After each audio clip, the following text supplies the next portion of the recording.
सन्माननीय प्रमुख पाहुणे, आदरणीय मुख्याध्यापक सर, माननीय शिक्षक वृंद, पालकवर्ग आणि माझ्या प्रिय विद्यार्थी मित्रांनो, आपण सर्वांना माझा नमस्कार. आज आपण आपल्या शाळेतील अत्याधुनिक ICT लॅबच्या उद्घाटन सोहळ्यासाठी एकत्र आलो आहोत. या आनंददायी आणि ऐतिहासिक क्षणाचे मनपूर्वक स्वागत. ज्ञानाचा दीप जेव्हा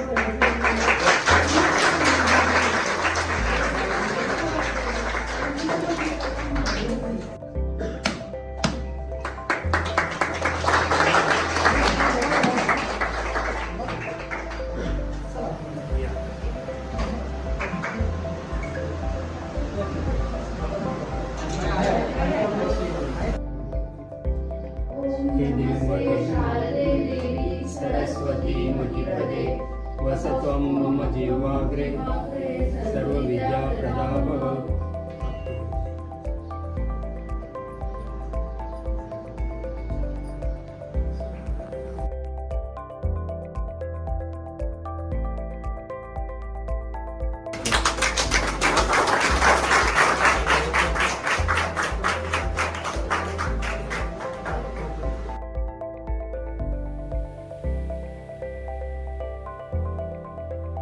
सर पण फुल ठेवतो का?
उपस्थित राहून आपल्या विद्यालयाच्या या नवीन उपक्रमाला शुभेच्छा आणि प्रेरणा देणाऱ्या सर्व मान्यवरांचे आम्ही मनपूर्वक स्वागत करतो.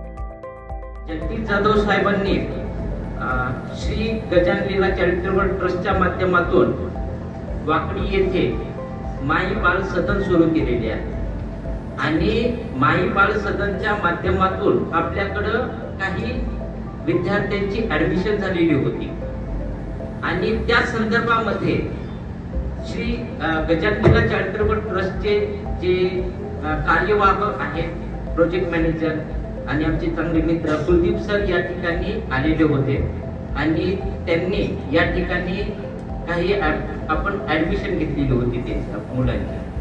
तर या ठिकाणी जे माई बाल सदन मध्ये जी मुलं आहेत ज्यांना पालक नाही किंवा वडील नाही किंवा आई नाही अशा मुलांचा सांभाळ करण्याचं काम श्री गजानन लीला चॅरिटेबल ट्रस्टच्या माध्यमातून माई बाल सदनच्या माध्यमातून केलं जातं.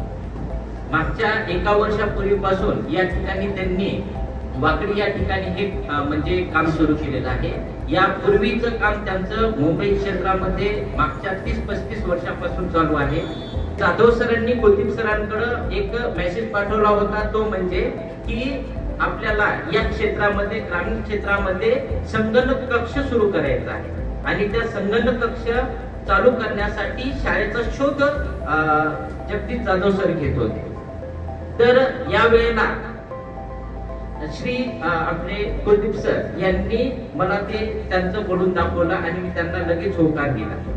मंचावर उपस्थित अध्यक्ष साहेब, पालवे साहेब, बाकी सर्व मान्यवर, सगळ्यांची नावं मला आता पाठ नाही, परंतु इथे मंचावर असलेले सर्व मान्यवर, समोर बसलेले सर्व गावकरी, पदाधिकारी, पालक आणि ही सगळी बालबच्चे, कंपनी, शिक्षक वर्ग, गुरुजन, हे सगळेजण या पिढीला पुढे नेण्यासाठी इथे जमा झालेले आहेत. मी काही किंवा आमच्या ट्रस्टने काही मोठं कार्य केलेलं असं मानत नाही, कारण या भारताची संख्या 140 कोटी आहे. त्यामध्ये आपण एका तिळा येणवले इथे जमलेलो आहोत आणि एवढ्या मोठ्या संख्येला एका ट्रस्ट करते एवढा जरी भाग आपल्याला त्या सेतूला, रामसेतू बांधताना त्या खारीने थोडीशी वाळू टाकली होती, तिचा जो खारीचा वाटा तसा काही या सागरातला आमचा वाटा आहे. मला सगळ्यांनी मला भरभरून साथ दिली, माझ्या ट्रस्टीने सगळ्यांनी साथ दिली, माझ्या या परिवारामधल्या सगळ्या लोकांनी साथ दिली, माझ्या मित्रांनी. 12.5 लाख रुपयाचा प्रकल्प आपल्या शाळेसाठी आपण उपलब्ध करू शकतो. हा एकट्या जगदीश जाधवांचा कामाचा भाग नाही आहे. याच्यामध्ये सगळ्यांनी समविचारी लोक जेव्हा एकत्र येतात आणि काहीतरी समाजासाठी करायचं ठरवतात, त्यावेळेला असा काहीतरी प्रकल्प तयार होतो आणि त्याच्यातून समाजाचं भलं होतं. इथे आता ढोले सरांनी सांगितलं की मी हे केलं ते केलं, मी काहीच केलं नाही. मी फक्त लोकांना जाऊन विनंती करतो, आपण सगळ्यांनी मिळून काहीतरी करूया, त्या मुलांसाठी आपण करूया. तर मुलांना तुमची तेवढी जबाबदारी आहे. जर तुमच्यासाठी कोणतरी इतकं काही करत असेल तर तुम्ही पण शिक्षणामध्ये इंटरेस्ट घ्यायला पाहिजे, पूर्ण मेहनत केली पाहिजे. मेहनतीशिवाय काही प्राप्त होत नाही. अभ्यास केल्याशिवाय तुम्ही पुढे जाऊ शकत नाही. अभ्यास हा सगळ्यात मोठा बेस आहे. हे सगळं का केलं तर या ग्रामीण भागामध्ये तुमच्याकडे खूप नॉलेज आहे, तुमच्याकडे खूप ताकद आहे, शक्ती आहे.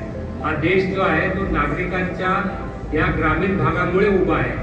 त्यांना जे खेळाडू मिळतात, जे त्यांना शास्त्रज्ञ मिळतात. तुम्ही बघा, कुठलाही मोठा शास्त्रज्ञ त्याचं कुठेतरी गाव खेड्यामधलाच तो असतो आणि त्या खेड्यातला जाऊन तो कुठेतरी मोठा शास्त्रज्ञ होतो. आज नासामध्ये बघितलं तर तो पण कुठल्या तरी खेड्यात आलेला असतो. त्या खेड्यामध्ये हे सगळं ज्ञान आहे. त्यांना फक्त उजागर करण्यासाठी असा काहीतरी उपक्रम ग्रामस्थांनी, पालकांनी, शिक्षकांनी आणि त्यांच्याबरोबर काही या समाजसेवी सेवक आहेत किंवा समाजसेवा संस्था आहेत, त्या लोकांनी असं हे केलं पाहिजे. मोठ्या मोठ्या संस्था मोठी कामं करतात, मोठ्या शहरांमध्ये करतात. गावामध्ये काम करण्यासाठी खूप कष्ट लागतात आणि कष्ट करणारी संस्था ही फक्त हाडामासाचे कार्यकर्ते असतील तरच ती संस्था काम करू शकते. ना हैराण